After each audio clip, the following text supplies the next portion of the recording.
شروع اس اللہ کے نام سے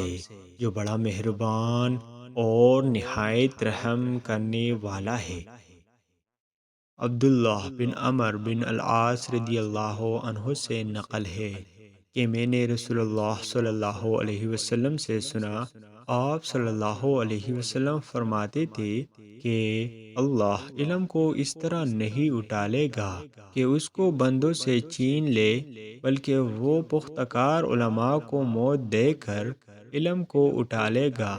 حتیٰ کہ جب کوئی عالم باقی نہیں رہے گا تو لوگ جاہلوں کو سردار بنا لیں گے، ان سے سوالات کیے جائیں گے اور وہ بغیر علم کے جواب دیں گے، اس لیے خود بھی گمراہ ہوں گے اور لوگوں کو بھی گمراہ کریں گے۔ صحیح بخاری حدیث نمبر 100۔ ابو سعید خدری رضی اللہ عنہ سے روایت ہے کہ عورتوں نے رسول اللہ صلی اللہ علیہ وسلم سے کہا کہ آپ صلی اللہ علیہ وسلم سے فائدہ اٹھانے میں مرد ہم سے آگے بڑھ گئے ہیں، اس لیے آپ اپنی طرف سے ہمارے وعظ کے لیے بھی کوئی دن خاص فرما دیں۔ تو آپ صلی اللہ علیہ وسلم نے ان سے ایک دن کا وعدہ فرما لیا۔ اس دن عورتوں سے آپ نے ملاقات کی اور انہیں واعظ فرمایا